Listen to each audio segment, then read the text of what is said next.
세계에서 그 어떤 나라도 해내지 못하는 일을 해낸 독보적인 나라가 있습니다. 바로 한국인데요. 수없이 많은 나라의 역경에도 국민이 먼저 나서서 나라를 지키는 유일무이한 나라입니다. 그런 한국을 알게 된 한 영국 여성의 감탄 섞인 사연 들어보시죠. 안녕하세요. 저는 마틸다 클락이라고 해요. 영국 런던에서 태어나 지금은 38살이고 국제개발 컨설턴트로 일하고 있습니다. 주로 빈곤국의 성장 전략을 짜주거나 이미 일정 수준까지 발전한 나라들의 정책을 비교 분석하는 일이 많습니다. 그렇게 전 세계를 분석하고 다니면서도 사실 한국이라는 나라에 대해 깊이 들여다본 적은 한 번도 없었어요. 그냥 경제적으로 운이 좋았던 나라, 그 정도로만 생각했습니다. 일이 시작된 건 그날 오후였어요. 한 투자기관에서 요청이 들어왔습니다.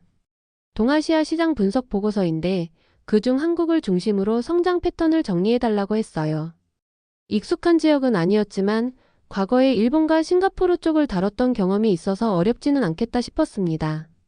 사실 처음엔 좀 가볍게 접근했어요. GDP 수치 몇 개 정리하고 무역 추이 분석하고 대기업들 몇 개 나열하면 끝날 줄 알았거든요. 그런데 시작하자마자 뭔가 이상했어요. 한국의 GDP 성장 곡선을 보는 순간 눈을 의심했습니다. 숫자 자체보다 그 속도가 문제였어요. 선진국 대부분은 100년, 200년 걸쳐 성장하는데 이 나라는 몇십 년 만에 그래프가 거의 수직으로 솟아 있었어요. 1960년대엔 1인당 GDP가 겨우 $80였는데 지금은 3만 달러를 넘겼다는 거예요. 그것도 전쟁을 겪고 식민 지배를 당했던 나라가요. 너무 비현실적이라 처음엔 단순한 인쇄 오류인 줄 알았어요. 프린터를 확인하고 원본 데이터를 다시 추출해도 결과는 같았습니다. 이건 실수가 아니었어요. 그래서 저는 기초부터 다시 확인해보기로 했습니다. 국제기구 통계, 세계은행 자료, 각종 리서치 보고서까지 뒤졌어요. 결과는 전부 일치했어요. 한국의 성장은 단순한 추세가 아니었고 그야말로 도약이었어요. 그 순간부터 머릿속이 복잡해지기 시작했습니다. 기존의 경제발전 이론들을 하나씩 떠올렸어요. 외부 원조, 일본의 식민지 기반, 교육열, 뭐든지 끌어다 대봤지만 한국에는 어느 것도 완전히 들어맞지 않았습니다. 필리핀은 미국의 지원을 훨씬 더 많이 받았지만 지금도 중진국에 머물고 있어요. 일본이 식민지로 삼았던 다른 나라들도 한국처럼 발전하지 못했습니다. 교육 수준이 높았던 아르헨티나나 러시아는 왜 한국만큼 성장하지 못한 걸까요? 그렇게 일주일 가까이 자료를 분석하고도 답을 찾지 못했어요. 그 즈음부터 이 나라에 대한 생각이 머릿속을 떠나질 않았습니다. 책상에 앉아있으면 자꾸 그 그래프가 떠오르고 회의 중에도 왜 하필 한국인가라는 의문이 계속 맴돌았어요.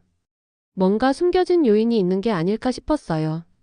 이건 더 이상 단순한 리서치가 아니었어요. 솔직히 말하면 약간은 자존심이 상했습니다.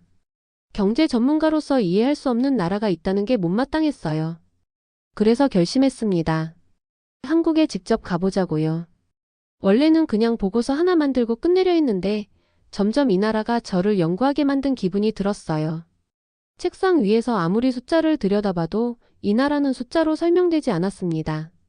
데이터 사이에 뭔가 빠져있는 게 분명했어요.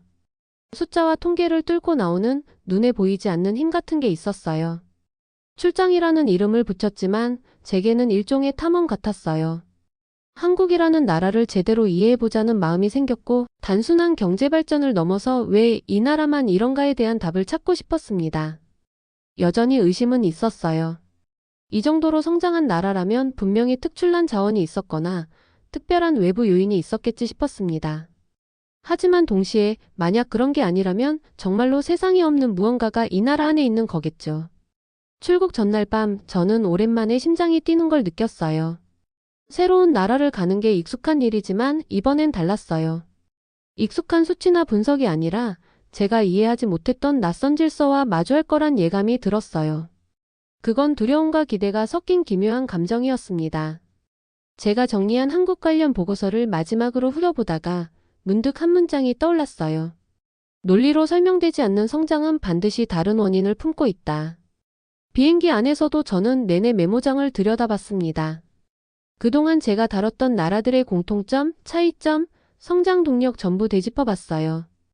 그런데 이상하게도 한국은 다른 나라들과 비교 자체가 되지 않았어요. 같은 아시아 국가인데도 일본이나 싱가포르와는 전혀 다른 흐름이었어요. 그건 단순히 성장 속도 때문만은 아니었어요. 이 나라는 방법이 다르다고 느껴졌습니다. 서울에 도착한 첫날, 공항에서 시내로 들어가는 고속도로를 지나면서도 그런 생각이 들었어요. 도시는 깔끔하고 사람들은 바빴고 제가 예상했던 동남아나 남미의 모습과는 거리가 멀었습니다. 그런데도 여전히 이 나라가 어떻게 이렇게까지 성장했는지는 설명할 수 없었어요. 결국 이 여정은 보고서를 위한 출장이라기보다는 제가 그동안 믿어왔던 경제 이론을 검증하는 일이 되었어요. 한국은 과연 기존의 틀로 설명할 수 있는 나라인가? 아니면 전혀 다른 방식으로 움직이는 유일한 예외인가? 그 답을 찾기 위해 저는 이제 한국 땅을 밟았고 앞으로 이곳에서 그 실체를 직접 확인해 보려고 합니다. 이건 숫자로 시작된 일이었지만 이제는 사람을 들여다보는 일이 될 것 같습니다. 그리고 저는 마음속으로 조용히 생각했어요. 정말로 이 나라 도대체 뭐가 특별한 걸까? 한국에 도착한 지 보름쯤 지났을 무렵이었어요. 낯선 도시 생활도 어느 정도 익숙해지고 현장 조사를 위해 서울 시내의 여러 기관들을 찾아다니고 있었습니다. 그날은 평일 오전이었고 저는 을지로에 있는 금융역사박물관에 들르게 됐습니다. 한국의 은행 시스템과 금융정책 변천사를 보여주는 소규모 전시관이었는데 기대는 크지 않았어요. 하지만 그곳에서 우연히 마주친 전시 하나가 제 인식을 송두리째 흔들어 놓았어요. IMF 외환위기 관련 섹션이었는데 유리 진열장 안에 오래된 반지들과 금 목걸이, 심지어 금이 녹은 덩어리들이 전시돼 있었어요. 설명문을 읽고서야 그 물건들이 단순한 기념품이 아니라 1998년 당시 국민들이 실제로 기부한 실물이라는 걸 알게 됐습니다. 금 모으기 운동이라는 이름이 붙어 있었고 전국에서 무려 200톤이 넘는 금이 자발적으로 모였다고 적혀 있었어요. 처음엔 믿기지 않았어요. 경제위기 상황이라지만 자신의 결혼반지나 아이의 돌반지를 내놓는다는 게 상식적으로 이해되지 않았습니다. 그런데 영상기록 자료를 재생해보니 생각이 달라졌어요. 대형 은행 앞에 길게 줄 선 사람들, 금부치를 내놓으며 눈물을 흘리는 중년 여성, 기부 확인서를 들고 기념사진을 찍는 초등학생까지. 그 광경은 단순한 동정심이나 선의를 넘어선 국가적 결의에 가까웠습니다. 그날 오후 저는 관련 자료를 더 찾아보기로 했어요. 국립중앙도서관에 들러 당시 신문기사와 잡지들을 열람했습니다.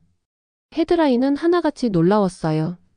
우리 금으로 나라 살리자. 국민의 반지가 대한민국을 구했다. 결혼반지 대신 희망을 건넸다. 처음엔 마케팅 문구 같다고 생각했지만 기사 내용을 읽다 보니 그 말이 전혀 과장이 아니라는 걸 알 수 있었어요. 한 주부는 인터뷰에서 이렇게 말했더군요. 내가 내놓은 건 금 한 돈이지만 그게 100만 개가 모이면 우리 아이들이 살 나라가 지켜진다 생각했어요. 이건 이론이나 구조로 설명될 수 없는 정서였습니다. 저는 마음이 이상해졌어요. 숫자로만 분석했던 경제 회복의 배경엔 이런 이야기가 숨어 있었던 거예요. 궁금증은 점점 더 깊어졌습니다. 그래서 그 시절 실제로 금을 냈던 분들을 만나보고 싶었어요. 운 좋게도 박물관 직원의 소개로 금 모으기 당시 지역 캠페인을 주도했던 전직 은행원 한 분과 연락이 닿았어요. 70대 중반의 여성분이었고 퇴직 후에도 종종 후배 교육에 나서신다고 했습니다. 그분을 만나러 노원구의 작은 커뮤니티 센터로 찾아갔어요. 제 소개를 듣자 조용히 웃으며 이야기를 꺼내셨습니다. 그땐 다들 아무 말도 안 하고 줄을 섰어요. 남들 눈치 보면서 따라한 게 아니라 누가 먼저랄 것도 없이 다 그렇게 했죠. 국가가 흔들린다는 말을 듣는 순간 금이든 반지든 상관없었어요. 그분은 결혼 30주년 기념으로 남편에게 받았던 금목걸이를 내놓았다고 하셨어요. 누구도 억지로 시킨 게 아니었고 다들 나라가 살아야 나도 산다는 생각뿐이었다고 했습니다. 그 말을 듣는 순간 제 머릿속에 있던 합리적 개인이라는 개념이 무너지는 느낌이었어요. 이런 행동은 제 분석들로 설명이 안 됐습니다. 한국은 그 시기 대기업 구조조정과 금융 시스템 개혁도 동시에 겪고 있었지만 진짜 회복을 끌어낸 건 이런 집단적 생존 본능이었어요. 공포가 닥쳤을 때 각자 살기를 찾기보다 모두가 모여 함께 살자고 말할 수 있는 사회. 저는 그런 힘이 이 나라의 성장 동력이었다고 느꼈습니다. 그리고 놀라운 건 이 집단적 움직임이 경제뿐 아니라 기업과 소비의 관계에서도 나타났다는 사실이었어요. 한국 사람들은 위기 속에서 국산 제품을 더 많이 사기 시작했어요. 삼성, 현대, LG 같은 기업들이 위기에 처했을 때 국민들이 스스로 고객이 되어 기업을 살리려 했던 거죠. 자료를 더 조사해보니 그 시기 주요 소비 지표들이 흥미로운 방향으로 움직였어요. 일본산 고급 제품 대신 국산 중저가 전자제품이 급격히 팔리기 시작했고 수입차 대신 국산차 판매량이 증가했습니다. 이건 시장 논리로는 설명되지 않는 흐름이었어요. 그저 가격이나 품질 때문이 아니라 우리가 이 기업들을 지켜야 한다는 인식이 작용한 결과였습니다. 영국에서 이런 현상은 상상도 하기 어렵습니다. 기업은 철저히 자본의 논리로 운영되고 소비자는 냉정한 선택을 합니다. 하지만 한국에서는 그 관계가 달랐어요. 마치 기업도 공동체의 일원처럼 여겨졌고 그들이 무너지면 공동체 전체가 무너질 거라는 인식이 자리 잡고 있었어요. IMF 위기를 다룬 책 한 권에서는 이런 문장이 있었습니다. 한국은 위기를 숫자로 극복하지 않았다.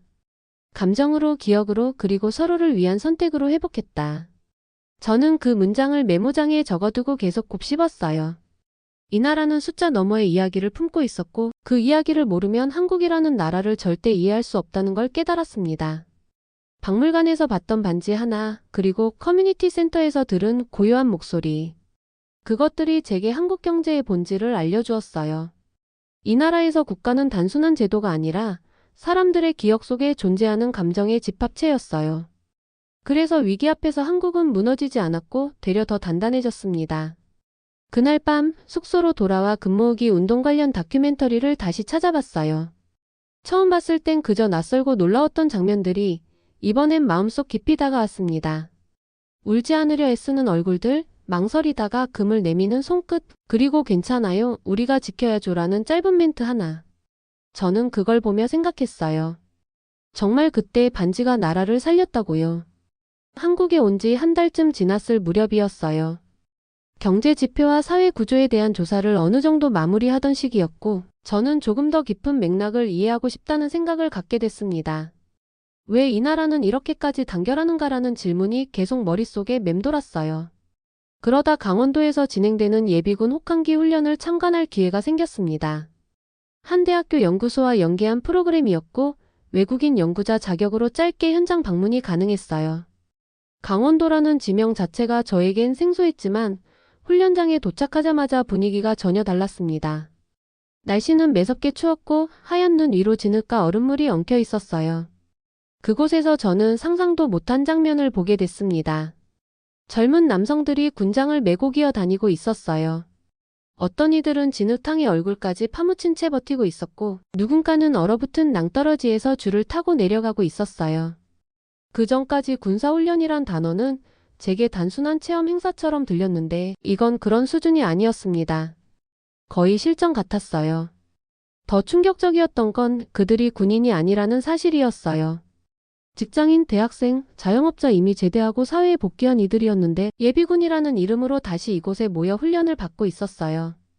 징병제를 채택한 나라가 많다는 건 알고 있었지만 이렇게 퇴역 후에도 계속 훈련이 이어지는 구조는 처음 보았습니다. 조교의 말에 따르면 이건 한국 남성이라면 누구나 겪는 당연한 과정이라고 했습니다. 징집 복무 예비군 민방위 전시 대비 체계. 군인이라는 직업이 아니라 국민 개개인이 전시 상황에 자동 편입되는 구조였어요. 그걸 직접 보면서 저는 머리가 멍해졌어요. 한 국가가 군사 시스템을 이 정도로 조직화했다는 건 단순한 국방정책이 아니라 사회 전체의 정서와 연결되어 있다는 뜻이었습니다. 예비군 훈련이 끝난 후 대기실에서 몇 명의 훈련 참가자들과 짧은 인터뷰를 할 수 있었어요. 그중 한 남성은 회계사였고 또 다른 이는 카페를 운영하는 자영업자였어요. 그들은 군복을 벗으며 자연스럽게 웃었고 이런 훈련이 고되긴 해도 국가가 부르면 나설 준비는 돼 있어야죠라고 말했습니다. 그 말이 가볍게 들리지 않았습니다. 저는 그때 느꼈어요. 이 나라는 군대가 따로 있는 게 아니라 국민 전체가 군대였다고요. 전쟁이 터지면 모집하는 게 아니라 이미 훈련된 상태로 준비되어 있다는 건 그 자체로 전력의 크기를 넘는 체계의 무게를 의미합니다. 이후 저는 일상에서 그 집단성의 흔적들을 계속해서 목격하게 됐어요. 가장 먼저 떠오른 건 2002년 월드컵 거리 응원이었습니다. 과거 영국 BBC 기자 출신 친구가 했던 말이 문득 생각났어요. 한국의 거리 응원은 축구가 아니라 국가 행사 같았다고 했죠. 그 말이 과장이 아니라는 걸 곧바로 알게 됐습니다. 광화문 광장의 오래된 영상 속에서 수십만 명의 사람들이 붉은 옷을 입고 정확히 같은 박자에 같은 구호를 외치고 있었습니다. 그건 응원이 아니라 진지한 수행처럼 보였어요. 누가 따로 시키지 않았는데도 수십만 명이 하나의 목소리로 움직인다는 게 저에겐 믿기 힘든 일이었어요. 그 문화는 지금도 살아있었습니다. 제가 서울 시내에서 직접 목격한 건 e스포츠 경기장 근처에서였어요. 국내 프로팀의 경기가 있는 날 팬들은 단체 응원 도구를 들고 질서정연하게 줄을 서 있었고 조직적으로 구호를 외쳤습니다. 그 장면은 런던에서 흔히 보던 자기만의 방식으로 떠드는 팬덤과는 완전히 달랐습니다. K-팝 팬덤도 마찬가지였어요.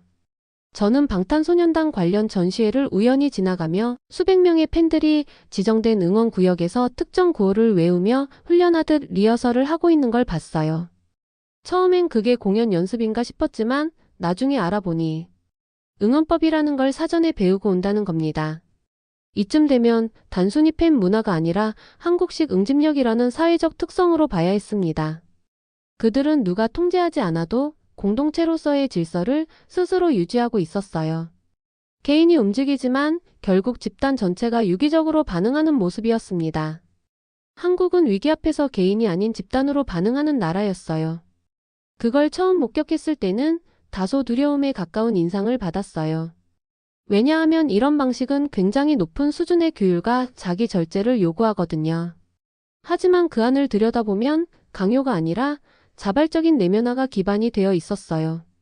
우리라는 단어가 그냥 언어가 아니라 실존하는 공기처럼 느껴졌습니다. 그 후 저는 제 연구 메모에 한 문장을 적었어요. 한국은 군대가 아니다. 그러나 국민 전체가 언제든 군대가 될 수 있는 구조다. 그리고 그 구조는 전혀 폭력적이지 않고 자발성과 공동체 의식에 기반한 것임을 덧붙였습니다.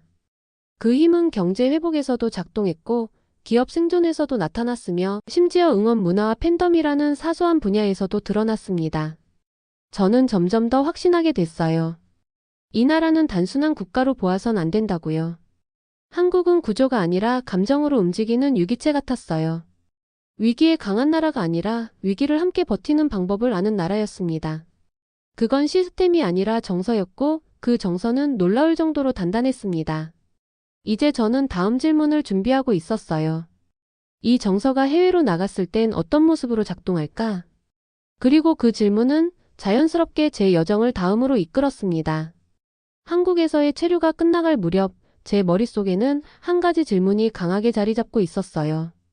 이 집단적 단결력은 한국이라는 땅에서만 작동하는 걸까? 아니면 한국인이라는 정체성 그 자체에 뿌리를 두고 있는 걸까? 그걸 확인하고 싶어졌습니다. 그래서 귀국하기 전 일정 일부를 해외 한인 사회 탐방으로 바꾸기로 했어요. 가장 먼저 찾아간 곳은 미국 로스앤젤레스였어요. 한인타운의 중심 거리는 예상보다 훨씬 정돈되어 있었어요. 단순히 음식점과 마트가 늘어선 상업지역이 아니라 하나의 완전한 생태계처럼 보였습니다. 은행, 병원, 신문사, 라디오 방송국, 심지어 변호사 사무실까지 모두 한국어 간판을 달고 있었어요. 지역 사회 안에서 완전히 자립하는 구조가 구축돼 있었고 외부와의 연결 없이도 충분히 돌아갈 수 있는 체계였습니다. 하지만 그보다 더 인상 깊었던 건 1992년 LA 폭동 당시의 이야기였어요. 제가 만난 60대 후반의 한인 남성은 당시 자신의 가게가 폭도들에 의해 약탈당할 위기에 처했던 일을 들려주었어요. 경찰이 출동하지 않는 상황에서 이웃 상인들과 연락망을 만들고 교대로 지키며 밤을 새웠다고 했습니다. 그들은 무기를 들었고 옥상에 올라가 마치 전쟁처럼 자율방어를 조직했어요. 그걸 영웅적 행동이라고 포장하지도 않았고 그저 누구나 그렇게 했어요라고 말했습니다. 저는 그 순간 깨달았어요. 이건 국가 시스템의 부재를 메우기 위한 응급조치가 아니었어요. 한국인들에게는 나라가 없으면 우리가 스스로 만들어야 한다는 집단 기억이 있는 듯 했습니다. 그 사고방식은 영국 사회에선 상상도 하기 힘든 방식이었어요. 개인은 법과 제도를 기대지만 여기선 그 전에 공동체가 먼저 반응했어요.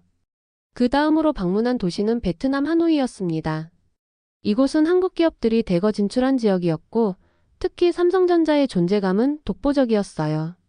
하노이 북부의 산업단지에는 수많은 한국 기업들이 입주해 있었고 그들끼리 형성한 협력 네트워크는 탄탄했습니다. 단순히 투자만 하고 빠지는 구조가 아니라 한국인들끼리 교육, 채용, 생활 지원까지 자립적으로 관리하는 구조였어요. 이주 노동자나 단기 파견자가 아니라 아예 이곳에 삶을 꾸린 사람들도 많았어요. 한국인 마을이라는 표현이 어울릴 정도로 현지와 구별되는 문화권이 형성돼 있었고 그 안에선 한국에서와 다름없는 방식으로 사회가 운영되고 있었습니다. 해외에 나와서도 우리끼리 뭉쳐야 살아남는다는 말이 벽에 붙은 현수막에도 적혀 있었어요. 그곳에서 만난 한 청년은 이렇게 말했어요. 삼성이 여기서 무너지면 저희 동네 절반이 다 문 닫아야 해요. 그러니까 다들 서로 도와요. 그 말이 머릿속에 오래 남았어요. 기업 하나의 생존이 공동체 전체의 생존과 직결되어 있다는 인식, 그리고 그걸 위해 서로 협력한다는 자세가 너무 인상 깊었습니다. 다음으로 방문한 도시는 독일 프랑크푸르트였습니다. 여기선 1960년대 파독 간호사와 광부들이 정착하면서 만들어진 한인 사회를 만날 수 있었어요. 그 시절 한국은 외화를 벌기 위해 국민을 수출했다고들 하죠. 하지만 그게 단순한 인력 수출이 아니라 한국인의 정체성을 해외에 심는 과정이었다는 걸 알게 됐어요. 그분들은 60년이 지난 지금도 매주 한글 학교를 운영했고 한국 전통 문화를 전수하기 위한 작은 행사들을 꾸준히 이어가고 있었어요. 물론 자녀들은 독일어를 더 유창하게 쓰고 현지 생활에 익숙해져 있었지만 놀랍게도 그들조차 우리는 한국 사람이라는 정체성을 뚜렷하게 유지하고 있었습니다. 그걸 보며 저는 이건 문화가 아니라 유전자에 가깝다는 생각이 들었어요. 언어와 환경이 바뀌어도 한국인들은 끝까지 우리는 함께해야 한다는 원칙을 놓지 않았습니다. 이민자 사회에서 이런 결속력을 유지하는 건 결코 쉬운 일이 아닙니다. 보통은 현지에 동화되며 공동체가 약해지기 마련이죠. 하지만 한국은 오히려 다른 길을 택하고 있었어요. 자기 정체성을 강화하면서 동시에 생존을 위한 집단 전략을 꾸리는 쪽으로 나아가고 있었습니다. 그 단결력은 팬데믹 시기에도 고스란히 드러났습니다. 2020년 전 세계가 혼란에 빠졌을 때 한국은 질서 있는 대응으로 국제적인 주목을 받았어요. 마스크를 사기 위해 길게 줄을 서도 아무도 소란을 피우지 않았고 확진자 동선 공개에 대해 논란이 있을 법한 상황에서도 대다수 국민이 자발적으로 따랐습니다. 그건 단순한 법규 준수가 아니었어요. 한국 사람들은 나 하나가 공동체를 위험하게 해선 안 된다는 생각을 몸에 새기고 있었습니다. 그 인식이 집단적인 질서를 만들었고 정부는 이를 바탕으로 세계에서 가장 빠르고 효율적인 방역 시스템을 구축할 수 있었어요. 이 모든 걸 종합하면서 저는 하나의 결론에 도달했습니다. 한국은 강한 나라가 아니었어요. 강해져야 했던 나라였고 그래서 단결할 수밖에 없었던 나라였습니다. 생존을 위해 하나가 되었고 그것이 반복되며 정체성이 되었어요. 임진왜란, 병자호란, 일제강점기, 한국전쟁. 수백 년 동안 지속된 외세의 침략은 단순한 역사적 사건이 아니었어요. 그건 이 민족의 DNA를 바꾼 결정적인 순간들이었고 그 결과 한국인은 누구보다 빠르게, 깊게 집단을 중심으로 행동하는 국민이 되었습니다. 저는 처음엔 이 나라를 단순한 경제기적으로 바라봤어요. 하지만 지금은 분명하게 말할 수 있습니다. 이건 경제가 아니었어요.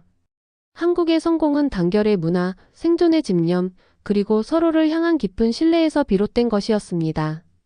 이제 돌아갈 시간이 다가오고 있었어요. 비행기 표를 예약하며 저는 제 연구의 마지막 페이지를 열고 마지막 문장을 적었습니다. 한국은 기적이 아니다. 이 나라는 집단의식이 만든 살아있는 유기체다. 그리고 그 유기체는 앞으로도 세계에서 가장 빠르게 움직일 것이다.